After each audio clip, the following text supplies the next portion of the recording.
Williamson's model of managerial discretion.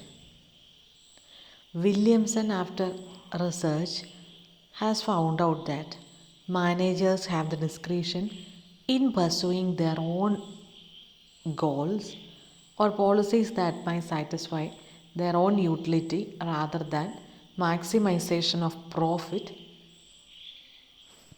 which maximizes the utility of owner shareholders.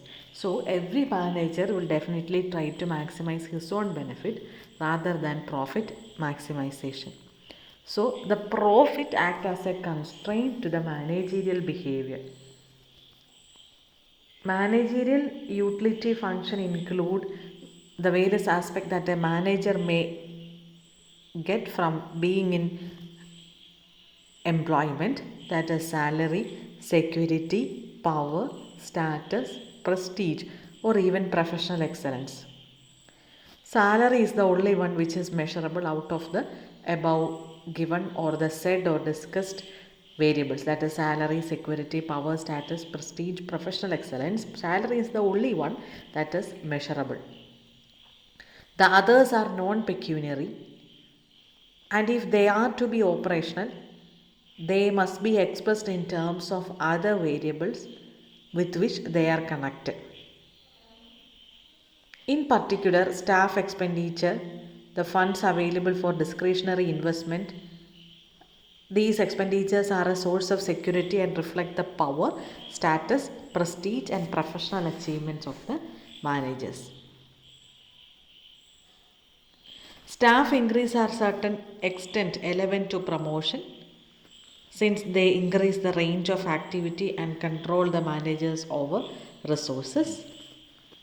Managers' prestige, power, and status are to a large extent reflected in the amount of emoluments or slack they receive in form of expense account, luxuries, companies, car, etc. So they are economic rents recurring to the managers. They are discretionary expenditure which are made possible because of strategic position of the managers. So the utility function of the managers can be written in the form of an equation as U is a function of S, M and I. Discretionary investment is I, managerial emoluments is M, and staff expenditure, managerial salaries etc. forms S. So when we study Williamson's model of managerial discretion, we have to understand certain basic definitions and relations. The very first one is demand of the firm, and that is downward sloping. That is X is equal to F star P S E. X is the output, P is price, S is staff expenditure, and epsilon E the condition of environment. The production cost is the another relationship, that is cost of production is assumed to increase as the output increase. It is defined as C is a function of X. Actual profit is pi. Actual profit is revenue from sales, that is R, less the production of cost. Pi is profit is equal to revenue minus cost minus the staff expenditure. Reported profit is pi R, so that is reported to the tax authorities. The tax will be reported to the tax authorities, and what we get after reducing all these things will get reported profit.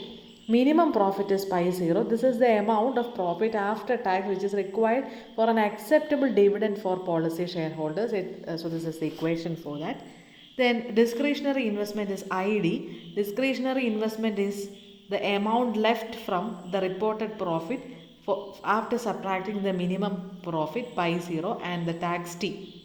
ID is equal to pi r minus pi 0 minus t. Discretionary profit pi d is equal to the amount of profit left after subtracting from the actual profit pi, the minimum profit pi 0 and the tax. So you can see all these things in the slide. That is demand of the firm, the production cost, actual profit, reported profit pi r, minimum profit pi 0, discretionary investment and discretionary profit. All these things are the basic relationship. Now we have to understand the model. So we are using a simplified model on managerial discretion. So we present the model in two stages to simplify the exposition. In the first stage, we assume that there are no managerial emoluments, m is equal to 0, so that the actual profit is reported and is the reported profit for tax purposes. So that means u is equal to f of SID, where pi greater than pi 0 plus tax. So since there are no emoluments, that is m, discretionary investment absorbs all the discretionary profits. So we can rewrite the equation, or the managerial utility function can be written as u is equal to function of s pi minus pi 0 minus t. So for simplicity, we may assume that there is no lump sum tax, so that t is t pi. Thus managerial utility function is pi, u is equal to a function of s 1 minus t pi minus pi 0. 1 minus t pi minus pi 0 is equal to pi d, which is the discretionary profit. We have seen the explanation for discretionary profit, that is pi d. So the graphical representation is the next part. We are using the indifference curves for the managers, that is to measure the aspects of managers. So it will have the staff expenditure, discretionary profit, etc. Each indifference curve shown has a combination of S and pi d, which give the same satisfaction level of managers. It is assumed that indifference curve of managers are of the usual shape. They are convex to the origin, that shows diminishing marginal rate of substitution. The relationship between staff expenditure and pi d, discretionary profit, is determined by the profit function pi, which is a function of x, pi fps epsilon. So then we have to understand the market environment, the relationship between pi d and s. So that is given in the diagram. So the inverted U-shaped curve will explain it. In the initial stages of production and up to the level of output where profit reaches the maximum level, that is pi is maximum, that both discretionary profit and staff expenditure increase. However, after the production exceeding this level, there will be a reduction in all these activities. And now to find the equilibrium of the firm, we are superimposing these the initial diagram of indifference curves and also the inverted U-shaped curve, so that we can find out the point of tangency of profit of staff with the highest possible managerial indifference curve. Given the indifference curve have a negative slope, it follows that the equilibrium solution will be always on the falling section of the profit of staff curve. This shows the preference of managers for staff expenditure.